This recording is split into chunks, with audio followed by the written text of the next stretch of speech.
Large aquariums can be expensive, especially when you get the massive tanks like 300 gallons. I recently did research on the best options for setting up a tank of this size. So in this video, I will share with you those options for setting up a 300 gallon while trying to save.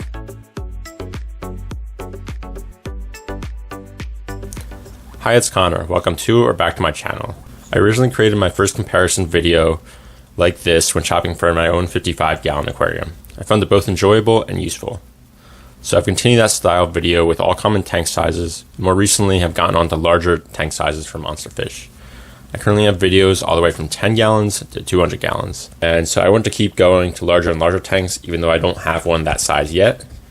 I'd love to own a large tank like a 300 gallon in the future though, so it was a great exercise to see kind of the price range and to possibly get future options for myself. But anyway, today we're going to be going through a 300 gallon comparison. And at large sizes like this, there's not necessarily a standard volume and standard dimensions for tanks. So we're going to look at tanks that are around 300 gallons. So I'm really going to say anything that's 275 gallons or larger. The goal is to provide you with options for a full 300 gallon setup.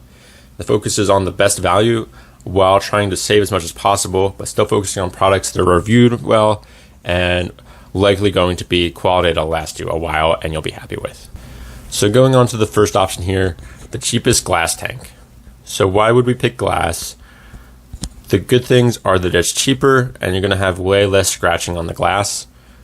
The bad things are it's heavy, especially at this size. It's very hard to move and there's just going to be more weight on your floor. It does have a lifespan because it is held together with silicone, and over time that's not going to last forever, especially when you have the weight from a 300 gallon on it. And at large sizes like this, there is more risk of leaking or cracks. Now for the tank, for almost all the videos up to this one, we actually went with the Aquarium one, but Aquarium only goes up to 210 gallons. So we kind of had to end up going elsewhere to see who offers tanks this size and then who did best. The lowest price one I found was by a brand called Glass Cages, and so they have a 290 gallon. It's 72 inches long by 30 inches by 31 inches, and it's going to be $1,982. Now for lights, there is a bunch of options you could do here. For this glass cage option, for the glass one, there is going to be braces on it, and I'm going to guess the braces are going to be pretty thick. So normally for a tank this size, you could do multiple clip-on lights, but I have caution over what'll fit over the rims. So I'm actually going to go with a full 72-inch light that'll fit over the whole tank, and so I'm going to go with a Beamswork light. It's $150. You can get on Amazon, and this is going to cover your whole tank, and it should light it up well. So I'm going to go with the Beamswork light for this. Now for filters, as I did my 200 gallon video, I really put out a lot of options. Now when you get into a tank like 300 gallons, the options are going to get more slim. There's not that many filters that go up that large. The kind of standard tried and true is going to be the Fluval FX6. So that's a canister filter, and so that's going to support this tank. Now I'm going to put that here to keep it simple, and so you know what you're going to spend on that. I will say that you could also filter it with just sponge filters and an air pump, and that is going to be way cheaper. But it really depends what you keep. I think a lot of people with a tank this size are going to be keeping large monster fish, and so a large, powerful canister filter like the Fluval FX6 will really help you out. But just keep in mind, you could do multiple smaller canister filters, you could do multiple hang-on back filters, or you could do multiple sponge filters, and that'll probably be your cheapest option. And that's going to be $370 right now. For heater, I'm going to highly recommend you split it at least into 2 heaters. You could even go more. I'm going to go with 2 high top 600 watts. So you're going to have a total of 1200 watts for your heaters. When you get 2 together, it's going to be $72. And now for stand, there also is going to be limited options at this size, and they get very, very expensive at this size. The stands are probably going to be close to as much as the tank. The cheapest I found is by the tank we got, Glass Cages, and they have a fine furniture unpainted and unfinished, and that's going to be $1,510, and that price is if you get it in bundle with the tank. If you don't get it with the tank, it is going to be a little bit more than that. And they do also offer painted versions, and they offer a modern stand or the classic stand, but the classic fine furniture stand unpainted and unfinished is going to be the cheapest at right around $1,500. Now, when you put this all together, you're going to get just over $4,000. The exact cost I got was $4,084.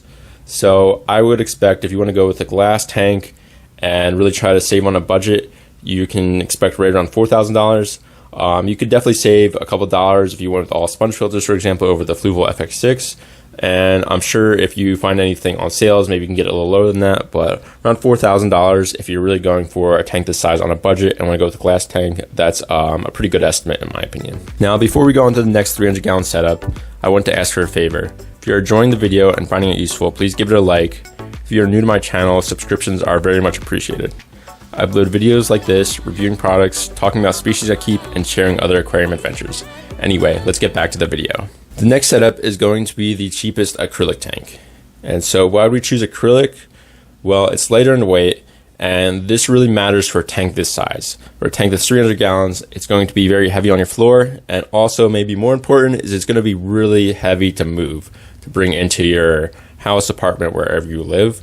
And so just having that lighter in weight is going to reduce the amount of people you need to move it and just make it easier to move in general. And as well with that, just safer on the people moving it and less risk of any accidents. Also with that is acrylic's known to be stronger. The seals are chemically bonded instead of using silicone like glass. So it's going to be less likely to break. And as long as you have it level and on a proper stand, it really should last you a really long time. Now, the bad things about acrylic, the first thing is that it scratches easily. Long term, anyone I know who's kept acrylic tanks has said you probably will get scratches. There's certain sponges and algae cleaners you can get to reduce that, but over time, it probably will get some scratches and slowly build it over time. So this is something to keep in mind. The next one is that it's more expensive compared to glass. I do find that when you have much smaller tanks like a 55, the percentage that it's more expensive is a lot more than we get the larger tanks like this, but it is something to keep in mind that you are going to be paying more. But now jumping on to the actual tank and equipment, looking at the tank, we're going to go with the 330 gallon Tsunami. It's 96 inches by 30 inches by 24 inches, and that's going to be $2,900. So as you can see, it's about $1,000 more than the glass tank we found, but that's going to be the best deal I found. Now, I did find something else. I found the Tsunami is 275 gallons, and it has kind of odd dimensions. It's 60 inches long by 48 inches wide by 24 inches tall, and that's $2,650. So you definitely save about $300 there. The problem is with a tank of that size, those unique dimensions, I couldn't find any stands for that. So now you could totally DIY your stand yourself or get someone to build it for you and probably save money doing that. But as far as just finding a stand online or in a store, I couldn't find one that size. So that's something to keep in mind. So I'm actually going to kind of put that as a side option, but not the main option, just because we can't find a stand for it necessarily. Now, as far as lights on a acrylic tank like this, you probably can do clip-on lights. So I'm going to throw out another option here. I'm going to go with 3 Hygger clip-on lights, and that's going to be $120. As far as the filters and heaters, those are going to be the same as setup number 1. So we're going to go with the Fluval FX6 for filter, and then we're going to go with the 2 Hygger 600 watt heaters. And now for stand, the cheapest one I found is by a brand called Tenacore, and it's going to be between $1,700 to $1,800. They do actually have a stand with an open top, but you'd have to get like a piece of wood or something and put on top of it. And then they have a stand where the top has a flat surface, and that's really what you would need for an acrylic tank like this. But I want to throw out both options that you could DIY and get your own piece of wood or something like that to put on top of the stand and possibly save some money. Now, when you add everything together, it's going to be right around $5,200. So like we said in the pros and cons, it is going to be more expensive than glass, and you're going to be looking at a little over $1,000 for the acrylic over the glass setup, but it does offer some of the benefits of being more sturdy, easier to move, and probably less risk overall. The third option here, it's a little unique. For all the other setups, I kind of looked at a stylish setup for a tank this size. The problem here is that aquariums of this size, there really is limited options to what you can get. So I kind of thought of a different option, and I found an option that I actually went with recently for an alternative to a tank that really saved me a lot of money. It's kind of something I've been very curious about exploring more. So I have my above ground pond here that I recently set up. I plan to do a full video on this showing it made and a full breakdown of what I did. But basically, it's buying a pond prefab, and to make it even safer, I actually put a pond liner within it, so it kind of has 2 layers. But the pond prefabs are pretty cheap. This was 165 gallons, and it might have cost me like $150. I didn't fill it all the way up to also be safer, and so right now it's probably 100 to 125 gallons in there.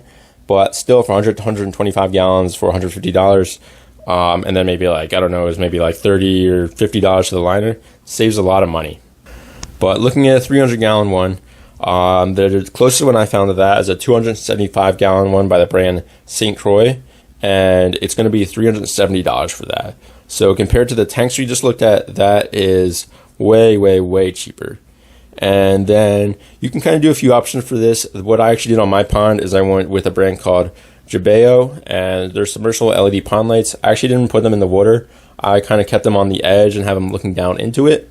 But for 2 sets of that, it's going to be $60. Maybe for a 300 gallon, because it's larger than what I have, you want 3 or 4 sets of it, but still you're going to be maybe at like $90 to $120 with that.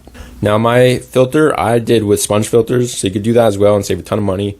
But you could also filter with the Fluval FX6 and have as much power as we did for the other tanks. So I'm going to keep, for the price of this, the filter and heaters the same as the other options we had. But still, the total cost you're going to be looking at is right around $872. And so comparing that to the tank options, that saves a ton of money. Now, there are different pros and cons, so you got to weigh that. But it is an option definitely to look up if you really want to be on a budget, but have a, not necessarily tank, but a large body of water to support fish that need that much. Now, that is all 3 setups. If I were to personally make my pick, if I was on a budget, like I was with the pond I made recently, I would go with the pond prefab. I've saved so much money, and it actually really opened my mind to being able to do this and being able to have larger bodies of water, but being able to save a ton of money. And it's a great kind of intro if you really have a larger fish you want, but don't have the money for these larger tanks yet. You can kind of do that, and then you can upgrade to a tank in the future. If you did want an aquarium, and you did want to see through the edges, and there's obviously, you know, something beautiful about aquariums compared to maybe an indoor pond like this, I would go with acrylic. It is more money, but it's much safer and it's going to be much easier to bring into your house. And I would just feel much more comfortable both with the weight on the floor and the durability of it. So in my opinion, it's worth the extra $1,000. And you could always DIY a stand to save cost and just use sponge filters to save even more cost as well. But that wraps up the breakdown of the best value setups for a 300 gallon. If anyone does have any other ideas, definitely let me know in the comments, or if you know any other deals that I missed. I do plan to continue the series. I know I had a request for a sump setup, so I'm going to do that. And with this pond prefab, I might actually do a video kind of diving more into that since I'm pretty new at it. And I know there might be better options around as well. But if you found this video helpful, please give it a like so others can find it more easily. And subscribe to my channel are always appreciated. Anyway, thanks again for watching, and I'll catch everyone next time.